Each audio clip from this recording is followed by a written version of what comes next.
If you clicked on this video expecting some pretty high-level pieces of advice, such as using a Kanban board or reducing your scope, then I'm sorry, this isn't a video for you.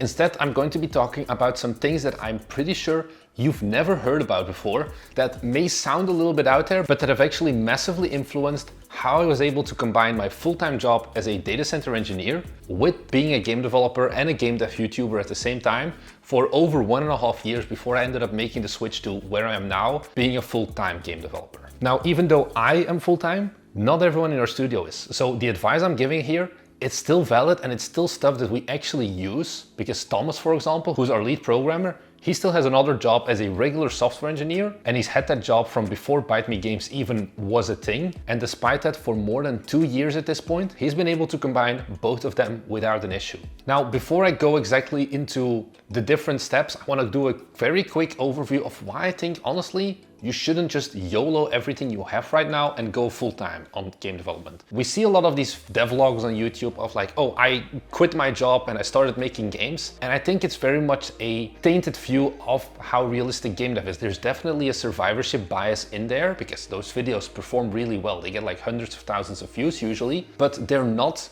the norm. They're not for everyone. And I just want you to be aware of that. I've made some videos before on this channel of how, hey, being a full-time game developer is kind of not always the best thing. And by having another job as well, you're gonna get a lot of stability. You're gonna get a lot of safety in terms of income that you simply wouldn't have as a game developer. And sure, maybe you wouldn't be able to work as many hours in a week, but your first games are probably gonna suck anyway. So you may as well make those first garbage games whilst you still have that safety net from another job. And then once you're more confident, once you're more experienced with how game development works, with building up the discipline to actually work on your games, because that's something that a lot of you guys also aren't really prepared for. Making games takes a lot of time, can be boring, can be hard, and you just want to quit sometimes. Having that discipline built up before you would ever even take the plunge to a full-time game developer is going to be massively important. And to be honest, you don't even need to take that jump to full-time game developer. You can just keep making games until you retire, just on the side. There's nothing wrong with that as well. It all depends on what you want as well. Do you want to run it as a business with some more entrepreneurial aspects? Or do you really just see it as a form of, hey, this is my hobby and like, if I make a few $100, that's fine, but it's not my main goal. In that case as well, don't go full-time because you're going to be miserable. And the first thing you really need to understand if you're going that route of being a part-time game developer is planning. Like, I've made videos before on this channel of like 3 months to start a studio. Forget all of that. Like, it's not important to set arbitrary dates to when you're going to release your first games. If this is just something you're doing part-time with little experience in before, that's a mistake we did as well. Like, we had no clue how long it actually took to make games. That's like issue 1. But the second big issue is that you don't know how your work is going to evolve. Like, I right now know that, hey, 3 months from now, I'm a full-time game dev, I'll still be a full-time game dev, I'll still be making games. Whereas when I used to have another job, it was like, I don't know what's going to happen to me in 3 months. I have been moved between departments, I've suddenly gained more responsibilities that I just didn't know was going to happen. I suddenly had to shift more into a sales role. Those are things you're not prepared for. Maybe you're gonna get a promotion. Maybe there's a giant project 3 months from now, which is going to eat up every single minute that you have focused to put into your game. And in that case, having those arbitrary deadlines of, oh, I must release this game before the end of the year, it's not going to do you that many favors. It's good in the original planning, but it's also going to be detrimental to actually having a fun experience making those games. So what should you do instead? You should focus on consistency and not on the exact amount of output you have, basically, because also output doesn't scale linearly. Let's say you work 10 hours a week on your game. Like, the first few weeks that you're starting as a game developer, you're going to get 1/10 of the result basically, versus, oh, you've been doing this like as a part-time thing for 2 years already. You know how to work, you have like systems for implementing features, for updating your game and things like that. So especially in the beginning, even though it can be tempting because it's like a new project and you're like, oh, this is really shiny, I want to just dive into this. Don't go in and immediately be like, I'm gonna spend every single waking moment on this game, because you're not going to keep doing that. You're not going to be able to get consistent at that. So instead, I would dial it back just a little bit and focus on actually building the discipline to work on your game consistently every week whenever you can, and to make sure that you have a predictable stream of output. There are 2 main points in your career. There's the point where you start, so this is just the first time you download Unity basically. But then there's also the point where you get serious. I'm gonna take Thomas here.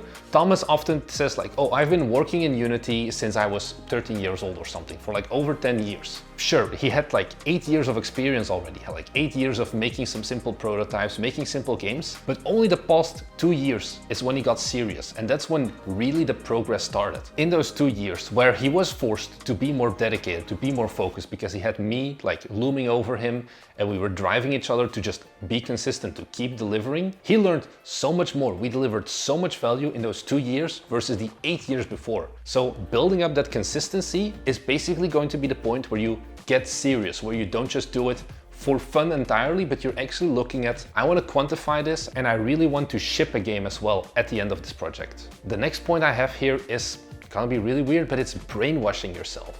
So this is kind of similar to that point where you started versus that point where you actually got serious. Having that starting point as early as possible is still going to be important.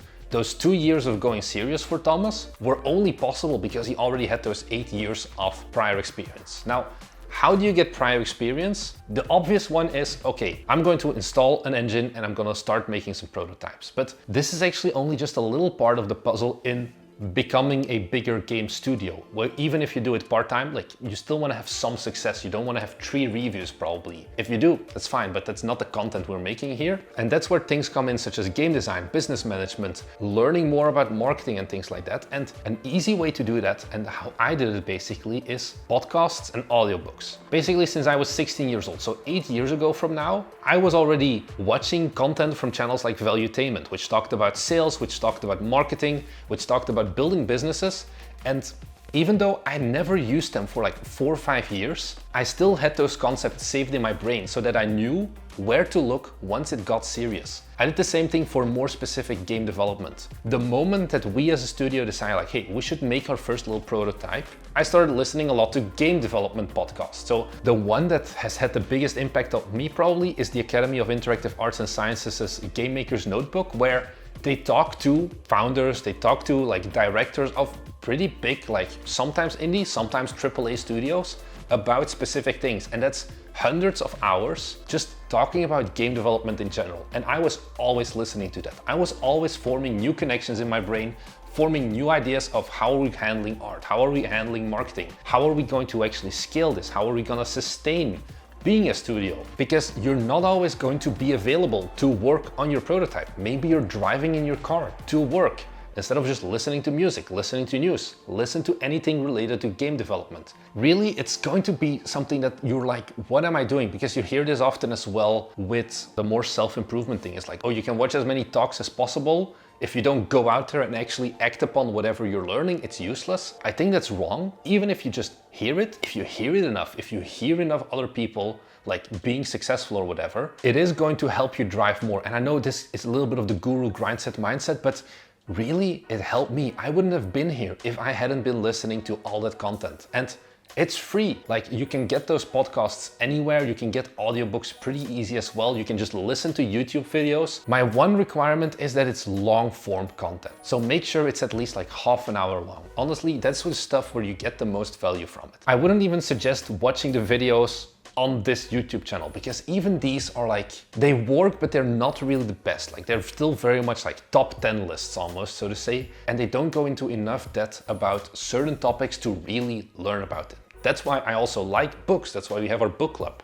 I'll put a link to our book club playlist as well. Those things give you a lot better information. The next thing that I learned as well, that was really hard to learn, but looking back I should have done more, is don't be scared to spend money. The mindset we had as a studio when we first started and we did this part-time was that, hey, we weren't really certain, are we going to commit to game development? Are we going to just learn stuff from this? What is our end goal? And because of that, we didn't really want to put any money into it, which meant that we wrote pretty much everything from Forge Industry from scratch, like things like our grid-based system. I made all of the 3D models for that game, like the original version. You won't find that many of them anymore, because we were like, I'm too scared to spend money on an asset pack. Even though that like $40 or whatever that we would spend on the asset was going to save us so much time. It was literally going to save us weeks of development cost. We were just like, ooh, I don't know if I would do that.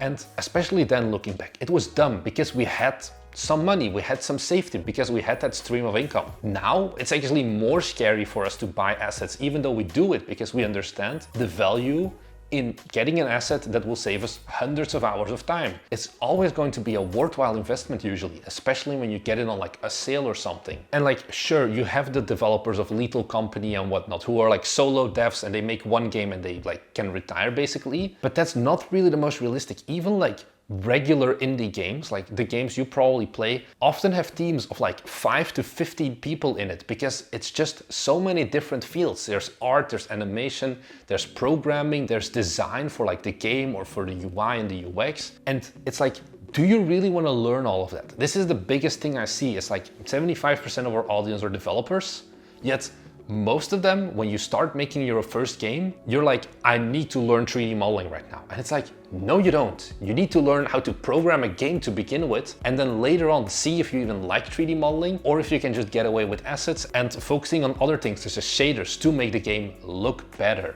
But instead, they have that mindset similar to us of like, oh, but I'm not really certain if I'm serious. I don't really want to spend any money on it. Just do it. It's going to save you so much time, and it's going to make it so that you can release your game months before it would have come out. Otherwise, if you had to make everything yourself, and honestly, especially when it comes to 3D modeling, if you're just going to try out some basic 3D modeling, but you don't understand shading and you're putting all of that effort into modeling instead, it's going to look ugly. It's going to look like Forge Industry, and you're going to get a ton of people online saying that the game looks like Minecraft, saying that the game looks horrible, and there's no point in that, because even if you're making a game for fun, getting hundreds of people to comment that your game looks like absolute garbage, it's not going to be fun. It's going to kill all your fun, and you're never going to want to make a game anymore. And then the last thing, okay, this is a bit more generic again, but it's something that I don't see that many people do, is time blocking. There are multiple tiers in my opinion about that, getting consistent and actually putting in the effort for your game. The like bottom tier is, okay, whenever I have time and I'm in the mood, I'll open up Unity and I'll like continue working on my prototype. That's like bottom of the barrel. I don't recommend it, because at that point you're not going in with a plan, you're not really going to be releasing a game anytime soon. The second thing that I do really like and that I see most people actually do is they're going to dedicate a certain piece of time every day or like in the weekends or whatever to game development. So for example, they'll make a commitment to themselves of, hey, every Saturday from 7 a.m. to 10 a.m. it's game dev time. Whatever that may be, I'll go and I'll work on my game. This is good already, but there's something you can do that's even better, and that is time blocking. So what this means is you will take your calendar, you will have that period of time of, hey, from 7 to 10 a.m. I'm going to be working on my game, and then you're going to subdivide that into actual specific tasks of, hey, from 7 to 9 I'm going to be working on implementing this specific mechanic. Like, you plan this a week in advance basically already of what you're going to do, and then from 9 to 10 I'm going to make some posts on Reddit from my game showcasing the feature that I just implemented. This is probably one of the best things that I could have done, because usually you're not going to be in the mood for game development. Gotta be honest, like there will be days where you're like, yeah, I really want to work on my game. There's going to be days where you're like, man, work killed me, I kind of don't want to do this. Having that commitment is one thing, but actually immediately having a plan and not just opening Unity, clicking around and be like, what am I gonna do? I don't really know. Sure, I'll work on this, or sure, I'll see if I can tweak this mechanic, or I'll like add some sound effects. It's not efficient. And once again, consistency and efficiency are the two main important things when you're combining game development with a full-time job. You want to get as much output as possible from the least amount of time. And time blocking allows you to do that, because once you start up your computer, once you start up your engine, you already know what to do, because prior you planned it all out. So really look into time blocking. It's very simple. You just take Google Calendar and you just make an appointment with yourself basically. It's just called programming or whatever. You can go even deeper into this if you have something like a Kanban board and assign a specific issue or a specific task to that time block. That works perfectly fine as well. That's already very in-depth, and like not everything can be quantified as much, such as making Reddit posts, but still plan these things out before you start working. Anyways, I hope these things gave you some tips. As far as I know, most of you guys watching, and especially if you clicked on this video, are part-time game developers, are planning on combining game development with a full-time job. Let me know, are there things that you're doing that are working out well for you? Leave them in a comment down below, because to be honest, like a lot of the things on this list, you can do if you're a full-time game developer as well. So maybe I'll pick up some things from you as well. That's all I had to say. Thank you so much for watching, and I'll see you guys in the next one. Bye!